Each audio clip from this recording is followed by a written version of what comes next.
இந்தியாவில் மனிதர்கள் இருக்கிறாங்களான்னு ஒரு கேள்வியை கேட்கிறார். இந்தியாவில் பிராமணர்கள் இருக்கிறார்கள், இந்தியாவில் சூதரர்கள் இருக்கிறார்கள், இந்தியாவில் தாழ்த்தப்பட்டவர் தீண்டாமைக்குட்படுத்தப்பட்டவர்கள் இருக்கிறார்கள், மனிதர்களே இல்லையேன்னு அம்பேத்கர் அதை கவனப்படுத்தி என்ன சொல்வார்னா, ஒரு மனிதம் உருவாக்கக்கூடிய நம்மளாம் எப்படி மனுஷங்களா வந்தோம் இந்த உலகத்துக்குன்னு சொல்லும் பொழுதே நம்ம மனிதர்களா பேசப்படல. நம்ம ஏற்கனவே சமூக பிரிவுகளாக பிரிக்கப்பட்டு தான் நமக்கு இங்க நடக்குது. ஸோ இந்தியாவில் where is the human person?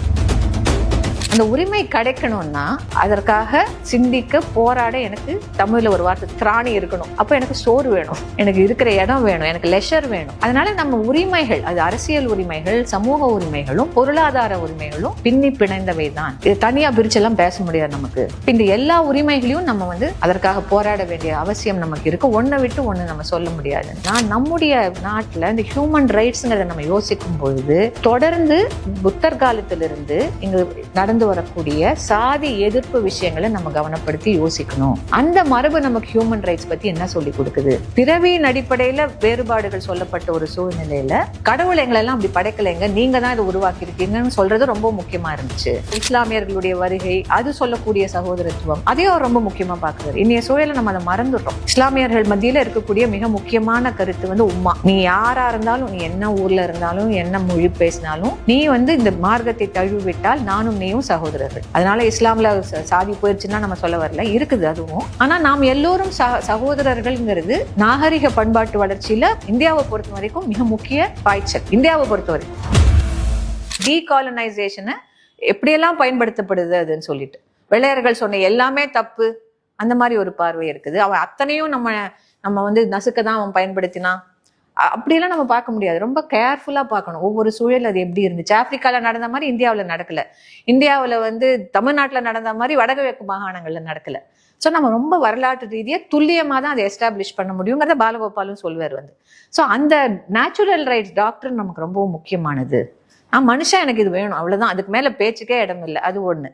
ஆனா அவர் என்ன சொல்றாருன்னா, கூடுதலாக இன்னொரு விஷயத்தையும் நம்ம யோசிக்கணும். எனக்கு ஒரு உரிமை இருக்குங்கிறதுனாலே அந்த உரிமை எனக்கு கிடைச்சிடாது, அந்த உரிமை கிடைக்கிற வாய்ப்பு எனக்கு கிடையாது. அந்த உரிமை கிடைக்கணும்னா, எனக்கு அந்த உரிமை கிடைக்கணும்னா அதற்காக சிந்திக்க போராட எனக்கு தமிழ்ல ஒரு வார்த்தை திராணி இருக்கணும். அப்போ எனக்கு சோறு வேணும், எனக்கு இருக்கிற இடம் வேணும், எனக்கு லெஷர் வேணும்.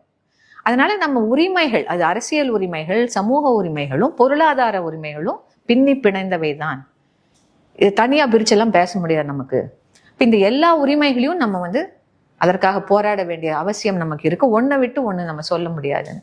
நீங்க அம்பேத்கருடைய முக்கியமான ஒரு கட்டுரை இருக்கு, அவருடைய வால்யூம் 2ல வரும், வால்யூம் 1 2லயோ வரும், தமிழ்ல 2.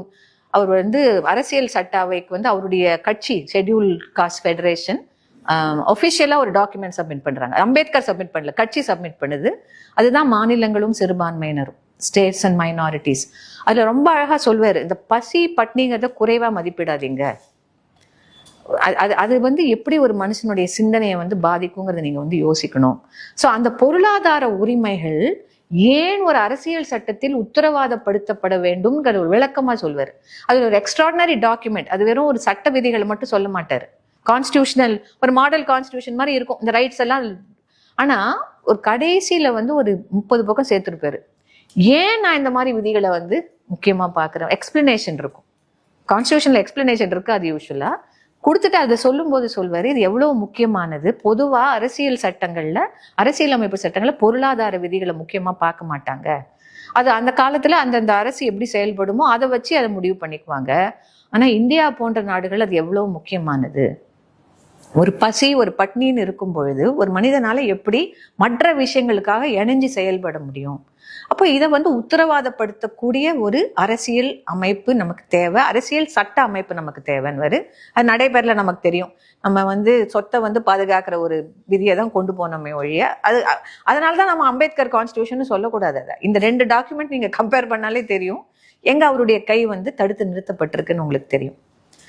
அப்ப அந்த மாதிரி ஒரு பொருளாதார உரிமையும் இருக்குது. அப்ப இயல்பாக நமக்கு இருக்கக்கூடிய உரிமை, இந்த உரிமைகளை செயல்படுத்த நமக்கு ஓரளவுக்கு ஒரு நலமான வாழ்க்கை தேவை. அதுல ஒரு பொருளாதார உரிமையும் அடங்கி இருக்குது. ஸோ நம்ம ஹியூமன் ரைட்ஸ்ன்னு சொல்லும் போது இதையெல்லாம் உள்ளடக்கியது தான் பொருளாதார ஒரு ஹியூமன் ரைட்ஸ்னு. பட் பாலகோபால் ரொம்ப முக்கியமா நமக்கு என்ன பாயிண்ட் அவுட் பண்றாருன்னா, சரிங்க இதெல்லாம் இருக்கட்டும், ஆனா எந்த நாட்டிலுமே இல்லாத ஒரு விஷயம் இங்க இருக்குது, இந்த சாதி அமைப்பு இருக்குது, வேற எந்த நாட்டிலும் அது கிடையாது. அப்ப அது எப்படி வந்து என்னை பார்க்குது, ஒவ்வொரு மனிதனையும் மனுஷையும் அது எப்படி பார்க்குதுன்னு சொல்லும்போது அவருக்கே ஒரு நக்கல் மொழியில சொல்வாரு, எல்லா ஊர்லயும் மனிதர்கள் இருக்கிறாங்க, அந்த மனிதர்கள் நாங்கள் மனிதர்களா இருக்கிறதுனால எங்களுக்கு வந்து இயல்பிலேயே சில உரிமைகள் இருக்குன்னு சொல்றோம். இந்தியாவில் மனிதர்கள் இருக்கிறாங்களான்னு ஒரு கேள்வியை கேட்கிறாரு. இல்லை, ரொம்ப இன்ட்ரெஸ்டிங் கொஸ்டின் அது. தியரட்டிக்கலாவும் பயங்கரமான ஒரு இந்தியாவில் பிராமணர்கள் இருக்கிறார்கள், இந்தியாவில் சூத்திரர்கள் இருக்கிறார்கள், இந்தியாவில் தாழ்த்தப்பட்டவர் தீண்டாமைக்குட்படுத்தப்பட்டவர்கள் இருக்கிறார்கள், மனிதர்களே இல்லையேன்னு. அது ரொம்ப இன்ட்ரெஸ்டிங்கான ஒரு விஷயம். அதை அவர் விளக்குற விதம், ஒரு டிஃபால்ட் செட்டிங் என்ன, நான் மனுஷனா பார்க்கப்படுறேன்னா அல்லது இன்ன சமுதாய பிரிவை சேர்ந்தவரா பார்க்கப்படுறேன்னா எது அங்க துருத்திக்கிட்டு நிக்குது இந்தியாவை பொறுத்த வரைக்கும்? அது ஒரு ஜென்ரலா சொல்லிட்டு இன்னொரு இடத்துல வந்து பாலகோபால் இது எங்க இருந்து எடுக்கிறார், அம்பேத்கர் கிட்ட இருந்தா எடுக்கிறாரு. அம்பேத்கர் என்ன சொல்றாருன்னா ரொம்ப இன்ட்ரெஸ்டிங்கா, எல்லா சமுதாயங்களையும் உலகம் புறாவும் இலக்கியம் வாசிச்சவங்களுக்கு தெரியும் உலகம் எப்படி உருவாச்சுன்னு ஒரு கதை வச்சிருப்பாங்க. ஆதியில அது இருந்துச்சு, ஆதியில இது இருந்துச்சு, அது சுவையான கதையா இருக்கும். மண்ணுலேருந்து வந்துச்சுன்னுவாங்க, சிலர் காத்துலேருந்து வந்துச்சுன்னுவாங்க, சிலர் நீர்லேருந்து வேற வேற மாதிரி கதை இருக்கும். ஸோ நீங்க வேதங்களை எடுத்துக்கிட்டீங்கனாலும் கூட அந்த மாதிரி ஒரு கதையோட தான் அது தொடங்கும். புருஷன் ஒருத்தர் தான், வைத்த சாப்பிட்டான், அத்தை செஞ்சான், இதை பண்ணா அதை பண்ணா உலகம் உருவாச்சு, தாவரங்கள் உருவாச்சு, அது அம்பேத்கர் சொல்றாரு, அப்படி சொல்லிட்டே வரவங்க ஒழுங்கா அடுத்தது மனுஷன் உருவானான்னு தானே சொல்லணும். அப்படிதான் எல்லா கதைகளையும் சொல்லப்படுது. ஆனா அந்த புருஷ சுக்தம்ங்கிற அந்த ஒரு டெக்ஸ்ட் அங்க புகுத்தப்பட்டு ரிக்வேதத்துல மனுஷன் உருவாக்குறதுக்கு பதில சமுதாய பிரிவுகள் உருவாக்கம் தானே அங்க சொல்லப்படுதுன்னு. அது என்ன ஒரு ஸ்டெப்பை ஜம்ப் பண்ணிட்டாங்களே இவங்க. மனுஷ உருவாக்கத்தை பற்றின செய்தி அல்ல அது, சமுதாய பிரிவுகளின் உருவாக்கத்தை பத்தின செய்தி. பிராமணன் அந்த புருஷனுடைய நெத்தியிலிருந்து வரான், சத்திரியன் தோல், நமக்கு தெரியும் அந்த கதை, அது எல்லாரும் எப்படி வராங்கன்னு நம்ம கேள்விப்பட்டிருக்கிறோம். அம்பேத்கர் அதை கவனப்படுத்தி என்ன சொல்வார்னா, ஒரு ஒரு மனிதம் உருவாக்கக்கூடிய ஒரு நம்மளாம் எப்படி மனுஷங்களா வந்தோம் இந்த உலகத்துக்குன்னு சொல்லும் பொழுதே நம்ம மனிதர்களா வந்து பேசப்படல, நம்ம ஏற்கனவே சமூக பிரிவுகளா பிரிக்கப்பட்டு தான் நமக்கு வந்து இங்க நடக்குது. ஸோ இந்தியாவில் where is the human person? There are Brahmins, there are Shudras, there are Dalits, but human person எங்க அப்படிங்கிற ஒரு கேள்வி அம்பேத்கர் கேட்டு சொல்லுவாரு. அப்புறம் பாலகோபால் அதுல இன்னும் கொஞ்சம் விளக்கி சொல்லிட்டு, நம்ம எல்லாருமே அப்போ வந்து அரைகுறை மனிதர்கள் தான், மேல இருக்கிறவன தன்னை முழு மனுஷனா நினைச்சுக்குவான், கடைசி இருக்கிறவங்கள வந்து யாரும் மனுஷனாவே பார்க்க மாட்டாங்க, இடைப்பட்டவர்கள்லாம் 5% மனிதர்கள், 10% மனிதர்கள், 30% மனிதர்கள். அப்போ இந்தியாவில் நம்ம நேச்சுரல் ரைட்ஸ்ங்கிறத எப்படி பார்க்க போறோம்? அதை நம்ம புரிஞ்சுக்க வேண்டிய அவசியம் நமக்கு தத்துவ ரீதியாக அதை நம்ம புரிஞ்சுக்கணும் ஃபர்ஸ்ட் வந்து. ஏன்னா அந்த மனிதமே வந்து ஒரு பார்சலா பார்க்கப்படும் பொழுது அந்த ஒட்டுமொத்த மனிதம்ங்கிற ஒரு உணர்வு இருந்தால்தான் நான் வந்து என்ன பண்ணுவேன், எனக்கு அடிச்சா வலிக்கும், அவருக்கு அடிச்சாலும் வலிக்குங்கிற உணர்வுக்கு நான் வருவேன். இல்லாட்டி அவருக்கு அடிச்சா எனக்கு என்ன, அவரை தொட்டா எனக்கு வலிக்கும் நான் நினைப்பேன். அப்படிதானே என்னுடைய சிந்தனை இங்க வளர்க்கப்படுது. ஸோ அப்படி ஒரு பின்னணியில நம்ம யோசிக்கும் பொழுது ரொம்ப கூடுதலா என்ன சொல்றாருன்னா, நம்முடைய நாட்டுல இந்த ஹியூமன் ரைட்ஸ்ங்கிறத நம்ம யோசிக்கும் பொழுது தொடர்ந்து புத்தர் காலத்திலிருந்து இங்க நடந்து வரக்கூடிய சாதி எதிர்ப்பு விஷயங்களை நம்ம கவனப்படுத்தி யோசிக்கணும். அந்த மரபு நமக்கு ஹியூமன் ரைட்ஸ் பத்தி என்ன சொல்லி கொடுக்குது? வெஸ்டர்ன் கண்ட்ரிஸ் மரபு ஒரு விஷயத்த நமக்கு சொல்லி கொடுக்குது. அப்புறம் இந்த பொருளாதார உரிமைகள்ங்கிறது இந்த சோசியலிச நாடுகள் ரொம்ப முக்கியமா பார்த்ததுனால நம்ம அதை வந்து எப்படி வந்து மற்ற விஷயங்களோட இணைச்சி பார்க்கணும் நம்ம கத்துக்கிட்டோம். ஆனா இந்தியாவில் இருக்கக்கூடிய இந்த சிக்கல், வேற எங்கேயுமே இல்லாத சிக்கலுக்கான புரிதல் நமக்கு எங்கிருந்து வரும்? நம்ம மண்ணில இருந்து தானே வர முடியும். அதுல வந்து என்ன சொல்றாருன்னா, ரொம்ப அழகா பாலகோபால் வந்து இந்த மாதிரி ஒரு சூழல்ல எப்படி எதிர்ப்பு இல்லாம இருந்திருக்கும். மனுஷங்க இன்னைக்குதான் நாம எதிர்த்தோங்கிறது கிடையாது, காலங்காலமா எதிர்ப்பு இருந்திருக்கும். அதனுடைய ரொம்ப தெளிவான ஒரு தத்துவ ரீதியான ஒரு எதிர்ப்பை நம்ம புத்தருடைய வாசகங்கள்ல பார்க்கலாம். ஆனா அது மட்டுமே எதிர்ப்பா இருந்திருக்காது. அன்னைக்கு வந்து ஒரு யாரோ ஒருத்தன் அவனுடைய பிறவியின் காரணமாக துன்புறுத்தும் பொழுது அவன் எதிர்த்து அடிக்கிறான்ல திரும்ப, அது ஒரு எதிர்ப்பு. ஊரை விட்டு ஓடுறாங்கல்ல, அது ஒரு எதிர்ப்பு. இப்ப அந்த எதிர்ப்புங்கிறத ஜனங்க தெரிவிச்சுக்கிட்டே தான் இருக்கிறாங்க. அந்த தெரிவிச்சுட்டு இருக்கிற அந்த தன்மையில இருந்து நம்ம எடுக்கணும். நம்முடைய மானுடம்ங்கிறது வந்து எங்கெல்லாம் நிலைநிறுத்தப்பட்டிருக்குங்கிறத நம்ம புரிஞ்சுக்கணும். சும்மா ஒரு கும்பலா போய் வந்து ஒரு நிலச்சுவாந்தார் வீட்டை எரிக்கிறது ஒரு எதிர்ப்பு. அதை நம்ம வந்து முறையானதில் அரசியல் ரீதியா பிரச்சனை அதெல்லாம் வேற. ஆனா நம்ம வரலாறுல இப்படிப்பட்ட சம்பவங்கள் நிறைய வந்து நமக்கு சொல்லப்படுது. நம்ம அதை புரிஞ்சிக்கக்கூடிய ஒரு நிலையில நம்ம எப்பவுமே இருக்கிறது இல்லை. ஸோ எதிர்ப்புல இருந்து வரக்கூடிய ஒரு மானுடத்தன்மை, அப்புறம் அது நிறுவனமயப்படுத்தப்படுது ஓரளவுக்கு. இந்த பக்தி இயக்கத்துல சொல்றாங்க சாமிக்கு முன்னால நம்ம எல்லாரும் சமம் அப்படின்ட்டு. அதையும் அவர் முக்கியமா பாக்குறாரு. அது இன்னைக்கு இங்க சிரிச்சு அதை விட்டுறாதீங்க. ஏன்னா தமிழ்நாட்டுல அதை வந்து நம்ம நிறைய வந்து அதை கவனப்படுத்தவே மாட்டோம். அது நம்ம பெரியாருடைய அந்த ஏத்திசம்னுடைய இன்ஃப்ளூயன்ஸ்ல நம்ம ஏத்திஸ்டா இருக்கலாம், ஆனா அது ஒரு வரலாற்று நிகழ்வு இல்லை, அதை நம்ம புரிஞ்சுக்கணும்ல. நம்ம கடவுள் மறுப்பாளராக இருக்கலாம், நம்ம யாரானாலும் இருக்கலாம். பட் அது வரலாறுல வந்து நிறைய பேர் சேர்ந்துக்கிட்டு சாமிக்கு முன்னால் நாங்கள்லாம் சமம்னு ஏன் சொன்னாங்க? அவங்க என்ன பித்து பிடிச்சவங்களா? யாரோ சொல்லியிருக்கிறாங்க நீங்க சமம் இல்லைன்னு, அதை எதிர்த்து தானே இவங்க நாங்க சமம்னு சொல்றாங்க வந்து. ஸோ அதை விளக்கி பாலகோபால் எழுதும்போது அந்த காலகட்டத்தில் எது ரொம்ப முக்கியமா இருந்துச்சுன்னா, பிறவியின் அடிப்படையில வேறுபாடுகள் சொல்லப்பட்ட ஒரு சூழ்நிலையில கடவுள் எங்களெல்லாம் அப்படி படைக்கலைங்க, நீங்க தான் இதை உருவாக்கி இருக்கீங்கன்னு சொல்றது ரொம்ப முக்கியமா இருந்துச்சு. இந்த கடவுளை ஆதாரமாக வைத்து ஒரு உரிமையை வந்து முன்வைப்பது எனக்கு முக்கியமாக வந்து இருந்துச்சு. அதை முன்வைக்கும் பொழுது இது வந்து ஒரு கருத்து தளத்துல தான் நடக்குது, நாங்க ஒத்துக்கிறோங்கிறார் அவர். அது நான் மறுநாளே வந்து அன்னைக்கு சொன்னதுனாலேயே தலித்துகளுக்கு யாரும் நிலம் கொடுக்கல, பெண்களுக்கு சொத்துரிமை கொடுக்கல, எல்லாரும் படிக்கலான்னு யாரும் சொல்லல. ஆனா இப்படி சொல்லும் பொழுது ஒரு மனிதருக்கு என்ன கை கூடுதுன்னா, எனக்கு தெரியுங்க நான் என்ன செய்யறேன்னு, நீ சொல்லி அது சரியா தப்பா நான் புரிஞ்சுக்க வேண்டியது இல்லை. மாதவ் அதை மொழிபெயர்க்கும் போது ஞானம்னு சொல்லுவார். அது ஒரு இன்ட்ரெஸ்டிங்கான வார்த்தை. அதை அப்படியே தெலுங்குல இருந்து அவர் போட்டிருக்கிறாருன்னு நினைக்கிறேன் அதை.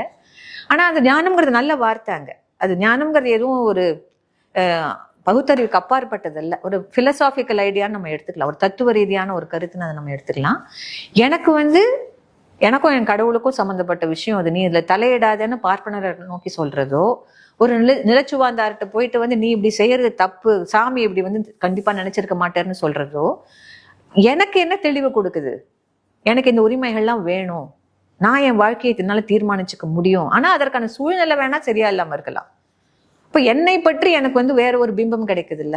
நீ சொல்ற மாதிரி நான் வந்து ஒரு தீண்டத்தகாத மனிதனோ மனுஷியோ மட்டுமல்ல, ஒண்ணும் இல்லாத ஒரு பராரி இல்லை. என்னால முடியும், சிந்திக்க முடியும், எனக்கு இந்த உரிமைகள் இருக்கு, என் சாமி எனக்கு சொல்லியிருக்கிறாரு. அல்லது என் சாமி வந்து இப்படிதான் யோசிச்சிருப்பார். அவர் சொன்னாராங்கிறத காட்டிலும் அவர் அப்படி யோசிச்சிருப்பார், நான் சொல்றேன். ஸோ அப்படி இருக்கும்போது அது எப்படி ஒரு எதிர்ப்புணர்வை நமக்கு கொடுத்துருக்குதுன்னு சொல்வார். அது ரொம்ப முக்கியமான ஒரு விஷயம். நம்ம அதை சொல்லும்போது ஒரு கோஷ்டியா ஒருத்தர் அடிக்கிறதுல இருந்து, ஒரு வீட்டை எரிக்கிறதுல இருந்து, ஊரை விட்டு ஓடி போறதுல இருந்து, ஒரு தனி மனிதனை வந்து எதிர்த்து நிற்கிறதுல இருந்து, பக்தி இயக்க சொல்லாடல்கள், இது எல்லாமே வந்து ஒரு சாதி எதிர்ப்பை வந்து எங்கேயோ தனக்குள்ள வச்சிருக்குது, ஒரு அதிகார எதிர்ப்பு தனக்குள்ள வச்சிருக்குது. இதனால சமுதாயம் மாறிச்சுன்னா நான் சொல்ல வரல. ஆனா இந்த உணர்வுங்கிறது இந்த மனிதர்களுக்கு ஏன் தேவைப்பட்டிருக்கு, அவங்க ஏன் அப்படி யோசிச்சாங்கிறத நம்ம பார்க்கணும். அப்புறம் அஃப்கோர்ஸ் இஸ்லாமியர்களுடைய வருகை, அது சொல்லக்கூடிய சகோதரத்துவம், அதையும் அவர் ரொம்ப முக்கியமா பார்க்குறாரு. இன்னைய சூழலை நம்ம அதை மறந்துடுறோம். இஸ்லாமியர்கள் மத்தியில இருக்கக்கூடிய மிக முக்கியமான கருத்து வந்து உம்மா. நீ யாரா இருந்தாலும், நீ என்ன ஊர்ல இருந்தாலும், என்ன மொழி பேசினாலும், நீ வந்து இந்த மார்க்கத்தை தழுவிவிட்டால் நானும் நீயும் சகோதரர்கள். அதனால இஸ்லாம்ல சாதி போயிடுச்சுன்னா நம்ம சொல்ல வரல, இருக்குது அதுவும். ஆனா நாம் எல்லோரும் சகோதரர்கள்ங்கிறது நாகரிக பண்பாட்டு வளர்ச்சியில இந்தியாவை பொறுத்த வரைக்கும் மிக முக்கிய பாய்ச்சல். இந்தியாவை பொறுத்த வரைக்கும் மற்ற நாடுகள் எப்படியோ நம்ம விட்டுருவோம், நம்ம நாடு மட்டும் நம்ம யோசிப்போம். அப்ப அந்த சகோதரத்துவம்ங்கிறது இங்க எப்படிப்பட்ட மாற்றங்களை ஏற்படுத்தி இருக்க கூடும், அதையே நம்ம முக்கியமா பார்க்கணுங்கிறதையும் பாலகோபால் சொல்வார். அது கூடுதலா எப்ப சொல்றாரு, இவங்களுடைய வளர்ச்சியின் போது, பாஜகவினுடைய வளர்ச்சி 90களில் வரும்பொழுது இஸ்லாமியர்களை குறி வச்சு தானே எப்பவுமே அவங்க வளர்றாங்க. இப்ப சொல்லும் பொழுது இஸ்லாமியர்கள் தங்களுடைய தனிப்பட்ட அடையாளத்தை இதுல இருந்து தான் எடுக்கிறாங்க. நாங்க எங்கேயா இருந்தாலும் எங்க மத்தியில ஒரு சமத்துவம் இருக்குது, அதை நம்ம ஏத்துக்கிறோம், அது சரி தவறுங்கிறத காட்டிலும் அது ஒரு மிகப்பெரிய ஒரு நம்முடைய சிந்தனை வளர்ச்சியில முக்கியமான கட்டம் அது. ஸோ அதை நம்ம சீரியஸா எடுத்துக்கணும் அப்படின்னு சொல்லிட்டு அதையும் சொல்வார். அதற்கு பிறகு நவீன யுகம், அறிவியல் சிந்தனை, நமக்கு அதெல்லாம் தெரியும். பிரெஞ்சு புரட்சி, அமெரிக்காவில் நடந்த அந்த குடியரசு உருவாக்கம், அப்புறம் ரஷ்ய புரட்சி, நம்ம காலத்து சம்பவங்கள்லாம் நமக்கு ஓரளவுக்கு படிச்சிருப்போம், நம்ம டெக்ஸ்ட் புக்ல எல்லாம் படிச்சிருப்போம் அதெல்லாம். ஸோ அப்படிப்பட்ட ஒரு பின்னணியிலேருந்து நம்ம எடுக்க வேண்டியிருக்கும். இப்போ மனித உரிமைங்கிறத அரசு நமக்கு மறுக்கும் உரிமை மட்டும் அல்ல, அது அதை உள்ளடக்கியது. அந்த அரசு எதை காக்க வேண்டும், அரசு நம்ம எதை மறுக்கிறது, அதை வச்சு நம்ம சிவில் உரிமை போராட்டங்களை நடத்துறோம். ஆனா மனித உரிமை என்பது இன்னும் விசாலமான, பரவலான, எல்லா மனிதர்களுக்கும் மனிதர்களாக இருப்பதனாலேயே இருக்கக்கூடிய உரிமைகள். இந்த உரிமைகளை வந்து ஒவ்வொரு நாடும் ஒவ்வொரு வகையில புரிஞ்சிட்டு இருக்குது. இந்தியாவில் வந்து அது எப்படி மறுக்கப்பட்டிருக்கு, மனுஷனே இல்லைங்கிற ஒரு தத்துவம் இருந்த ஒரு சூழலும் அதை எதிர்த்த ஒரு போக்கும் இருந்துட்டே இருக்குது. அதை வந்து சொல்லிட்டு தான் அந்த மனித உரிமைகளை வந்து அவர் கொஞ்சம் விழாவரியா நமக்கு வந்து சொல்றாரு. இதுக்கு இடையில இன்னொரு வார்த்தையும் அடிக்கடி சொல்லப்படும் நம்மளுக்கு இங்க, நம்ம டெமோக்ராட்டிக் ரைட்ஸ், சிவில் உரிமைகள், மனித உரிமைகள். இடையில நம்ம ஜனநாயக உரிமைகள். அது வந்து இதற்கும் இடைப்பட்ட ஒரு விஷயம். சிவில் உரிமைகள் நம்ம அரசோட நமக்கு இருக்கிற ஒப்பந்தம், நம்முடைய அரசியல் சட்டம், ஐபிசி, இதெல்லாம் நமக்கு உத்தரவாதப்படுத்தக்கூடிய விஷயங்கள். மனித உரிமைகள் நம்ம எல்லாரும் மனுஷங்களா இருக்கிறதுனால நமக்கு இருக்க வேண்டிய உரிமைகள். டெமோக்ராட்டிக் ரைட்ஸ்ங்கிறது நம் வாழக்கூடிய அந்த சமுதாயம் எப்படிப்பட்ட அரசியல் ஏற்பாட்டை ஏற்றுக்கொண்டுள்ளது. இந்திய சமுதாயம் இட்ஸ் அ டெமோக்ரஸி. நம்ம அது எவ்வளவுதான் அதுல குறைபாடுகள் இருந்தாலும் அதை முக்கியமா நம்ம நினைக்கிறோம். நம்மை சுத்தி இருக்கக்கூடிய தெற்காசிய நாடுகள் இந்த டெமோக்ரஸி தொடர்ந்து நினைத்து நிற்கல. இந்தியாவில் பல பிரச்சனைகளோட, பல வரம்புகளோட அது தொடர்ந்து இன்னைய வரைக்கும் இருந்துட்டு இருக்குது. நீங்க நினைச்சு பாருங்க, அந்த இப்போ ஒரு முந்தா நாள் ஒரு செய்தி போட்டான் பாத்தீங்களா, புதுசா செல்போன்ல எல்லாம் அந்த இதை கொண்டாந்து வைக்கணும் ஆயுன்னு சட்டம் வந்தோடனே அவனே பின்வாங்கிட்டான். இப்போ சில விஷயங்களை பின்வாங்க மாட்டாங்க, நிறைய விஷயங்களை பின்வாங்கவும் செய்யறாங்க அவங்க. ஏன்னா ஏதோ ஒரு வகையில இன்னும் முழுசா ஒரு கம்ப்ளீட் டிக்டேட்டர்ஷிப்பா அவங்களை தங்களை மாத்திக்க விரும்பல. ஏன்னா அது ஏதோ ஒரு வகையில மக்கள் மத்தியில ஒரு போராட்ட உணர்வு இன்னும் இருந்துகிட்டே இருக்கிறத அவங்களுமே அங்கீகரிக்கிறாங்க. அதை நசுக்க பாக்குறாங்க, ஒடுக்க பாக்குறாங்க, கொல்ல பாக்குறாங்க, அதெல்லாம் வேற. ஆனா அதை தூக்கி எரிஞ்சுக்கிட்டு ஒரு இராணுவ ஆட்சியெல்லாம் அவங்க மையப்பட முடியல பாருங்க அவங்களால. ஏதோ ஒரு டெமோக்ராட்டிக் பிராக்டிஸ்க்கு நம்ம பழக்கப்பட்டிருக்கிறோம். அது தடியோ தவறோ அறகுறையாகவோ மனசுல அது வந்துருச்சுன்னா நான் சொல்லலை, ஆனா பழக்கப்பட்டுட்டோம்ல. இந்த எலெக்ஷன் எல்லாம் எவ்வளவு சீரியஸா எடுக்கிறோம். இந்த எஸ்ஐஆர் மேல அவ்வளவு கோவம் வருது எல்லாருக்கும். இப்போ ஏதோ ஒரு வகையில அந்த ஜனநாயக ஸ்ட்ரக்சர் இருக்குல்ல, அதுல நமக்கு வந்து ஒரு பழக்கம் ஏற்பட்டுருச்சு, ஒரு நம்பிக்கை, நம்மை போன்றவர்களுக்கு ஒரு நம்பிக்கையும் இருக்கு. ஸோ அந்த டெமோக்ராட்டிக் ரைட்ஸ்னா நம்முடைய அரசியல் அமைப்பு, அதனுடைய ஃபார்ம் வந்து ஒரு ஜனநாயகமா நம்ம இருக்கணும்னு சொல்லக்கூடிய அந்த வார்த்தை ரொம்ப முக்கியம்.